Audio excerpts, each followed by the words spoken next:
Good morning, everyone. Got your coffee?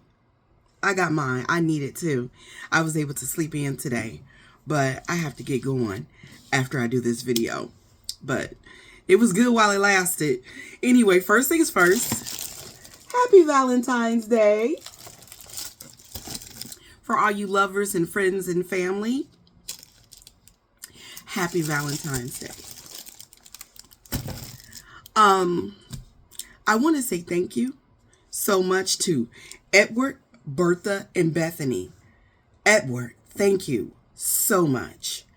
And thank you so much, Miss Bertha. And thank you, Bethany. Consistently, Bethany. Anyway, listen, look what came yesterday. I found some. The paddleball games. I'm going to see how the kids react to these.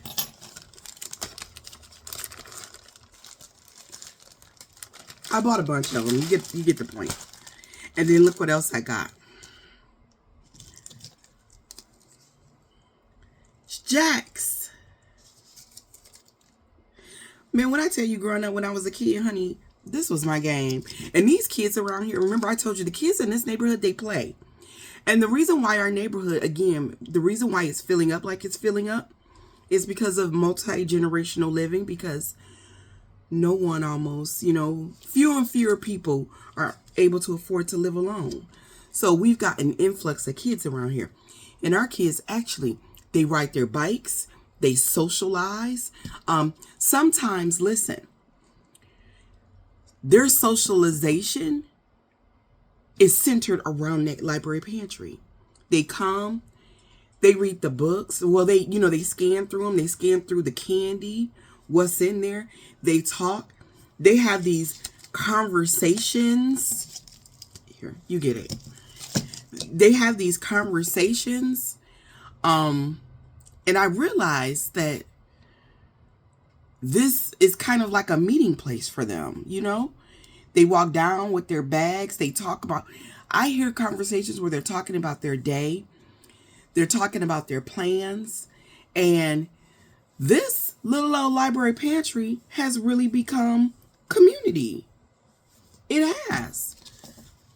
Wow. Thank you guys for, I didn't know what I was expecting, but I wasn't expecting it to do this. I really was not. It's blowing my mind. Thank you so much.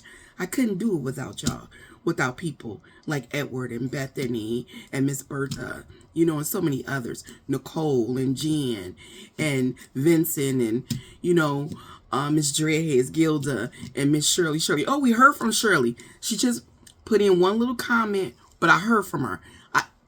I'll take it. I know she's okay. I don't know what's going on, but I know she's okay. So many people like you all that, and it's so needed. And I hate that it's so needed.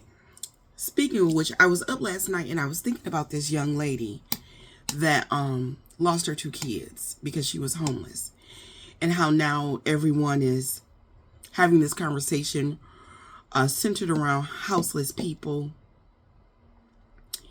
And I was just thinking, is there a way that I can use my platform to help when it comes to this issue? The library pantry does serve a lot of homeless people. One unhoused person just left, like literally right before I turned this video on. And we do help that way, but that doesn't keep anyone from freezing to death. And so I said I was going to throw out this idea, and I definitely want your opinions because it involves you. I was thinking that maybe we could start another project and name it after her family name, this family that lost these 2 kids. And like, say if, their last name was Smith, we could say it's the Smith Project. And we can start by renting out a hotel room, maybe. I don't know how that would work, just, I don't even know if it would help, just one room, but it would get somebody off the street and their kids. And if we could just, I don't know, donate to a fund, and maybe it can be traveling from, it'll be a room one place or a room somewhere else. And maybe we could do it with, I don't know, a gift card, because respectfully, I don't want my information on there just in case it's the wrong kind of person, or maybe one of the kids tear up something. I don't want to be responsible for damages. But maybe we could call the hotel, or maybe I could put it in the pantry, a number in the pantry that they can call, and we could just get them a room, finance a room a night. I don't know. I don't know how that will work. I thought about a GoFundMe, but I really don't want to be in charge of a GoFundMe. I just don't have that kind of time. Even though I have great organizational skills, I'm already kind of stretched to capacity with my own community right now. But I don't know how that will work. Maybe I could, I don't know. Maybe we could get a Visa debit, and just, I don't know, if someone called the number, or maybe we could do it anywhere in the country. Maybe if they're in, say, Cincinnati, or in Florida, or in California, and they can call, and we can say, hey, where are you? And we can get you a room. Like that young lady and her family, they broke down at the Hollywood Casino in downtown Detroit. Maybe if they call the number, and if there are funds available, we can say, hey, can y'all make it to 2 blocks away to, this hotel? And I call the front desk and get them a room. I don't know. It's just an idea. Anyway, that's not even what I want to talk about today. I want to have a hard conversation today, and hard conversations always ruffle feathers, don't they? Because the truth gets spoken, and people who hear their truth get upset about it. So let me go on the record for all the sensitive people and just say some. Let's get that out of the way. You always have to do that for the ultra sensitive people, but actually, it's really the people who are making themselves inclusive. It's not me, painting with that wide of a brush. It's usually just the kick dogs that react. I want to talk about that young lady who lost her 2 children. Did you see the father's interview? And did you see the way the father, he had no regard for this woman, and she was not safe with him, because he really tried to take all the accountability off of himself and put it all onto her. And she lost her 2 kids, and that was how he treated her. And it's kind of a gateway into what I want to talk about, how disrespected Black women are, and by a lot of the men in our community. Have y'all seen the video of the Black men making fun of our good sis Serena walking at the halftime show? There's this one of the guys that did it. He's this big creator. I think he goes by the name of Nini or something like that. And he and some of his followers are saying that this is his content. This is what he does. Your real fans understand. Well, you can, you don't have to be smart to be anyone's fan. You know what I'm saying? That's, first off, let's just establish that. You don't have to be a smart person to be a fan of someone.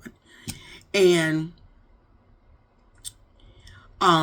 there's a lot of nuance here that people who are not very smart are not grasping. And I want to talk about some of that. There is enough information out here to know that Since Venus and Serena Williams stepped out on the court for the first time, the world got introduced to these sisters. They have been hyper masculinized. They have been called men. They have been referred to as primates and other animals. They have had so much racism leveled at them, so much anti-blackness, so much misogyny and misogynoir. The worst of the treatment that Serena Williams especially has gotten has come from black men. And feel your feelings, but that's just the truth. Yeah, it's the racism on a global stage. But the tearing down of this woman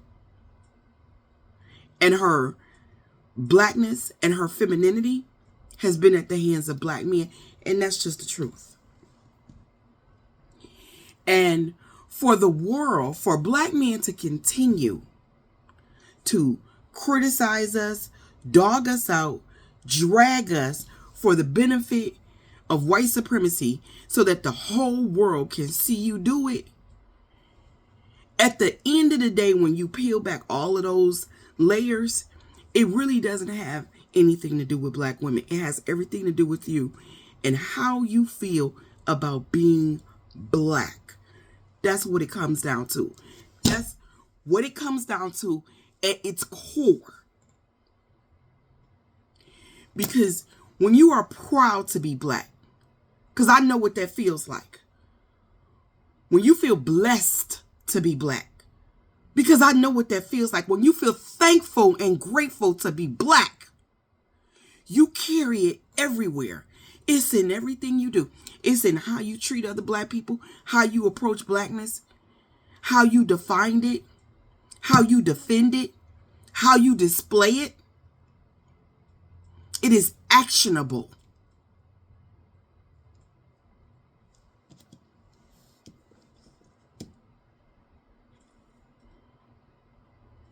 In this nation, a black man kills a black woman every 4.5 hours. And I don't know how we got to this point where black women went from the plantations to being worked to death and beat to death and whipped to death and burned to death and hung to death.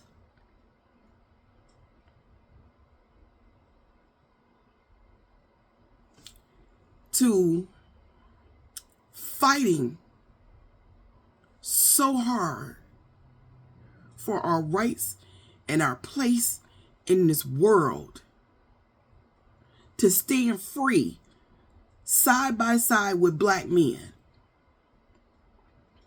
only to have so many of y'all disrespect us like this.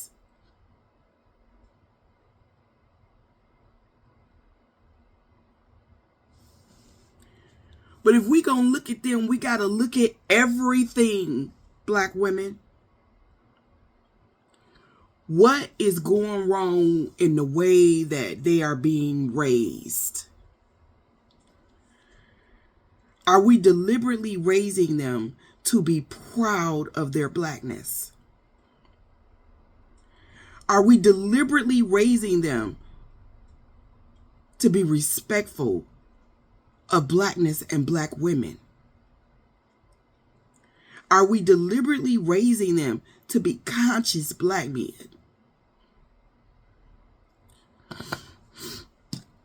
Excuse me. Are we deliberately picking partners that are going to help us in that endeavor?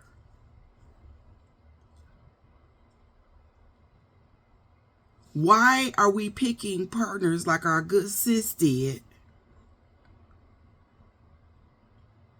who will leave us when things get hard, or when they done gave us too many babies to the point where we can't take care of them and make them comfortable anymore. So they go find somebody else, give them a bunch of babies, and repeat the cycle. What is going wrong in our community? We got to talk about it all. We got to fix it all. It's not just the part they're playing, it's the part we're playing too. And whenever I try to have this conversation, y'all be glitching in the comment section. I know black men that need to go to therapy gonna come for me because of this conversation. And I know that black women that need to go to therapy gonna come for me in this conversation. Black men in the conversation, I can tell you exactly how it's gonna go. They come across this video. They're gonna try to tear me down by my looks. And then black women are going to say that I'm blaming black women. We got to have the conversation. It's got to start somewhere. We got to deal with it. We got to talk about it so that we can better understand how it is we are turning out so many disrespectful black men.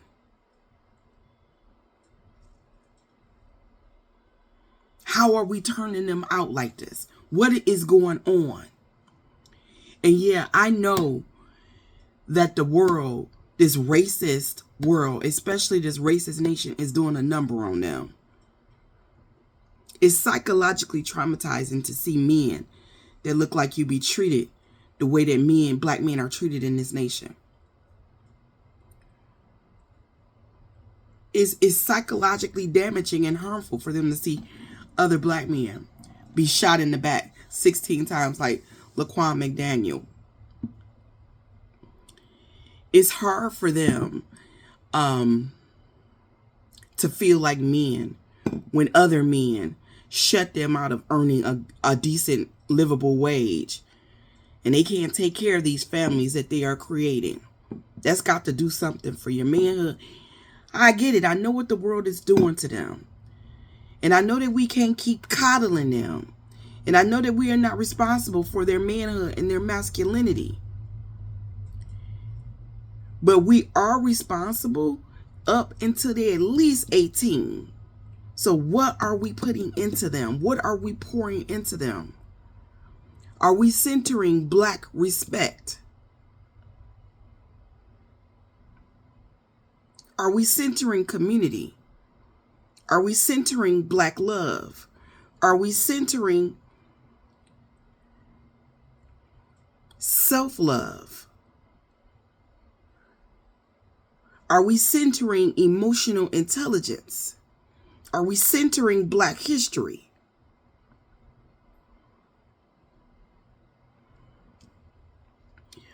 We got to talk about it. We can't keep going on like this. It has to be talked about. And I don't have all the answers. Hell, I don't have any of them. But that's why we got to talk. We got to talk about it. We got to put our feelings aside, our feelings of shame and failure aside, our egos aside, our narcissism aside. Stop being so defensive and really talk about it. The conversation has got to be had if we are going to rebuild our communities and focus on ourselves.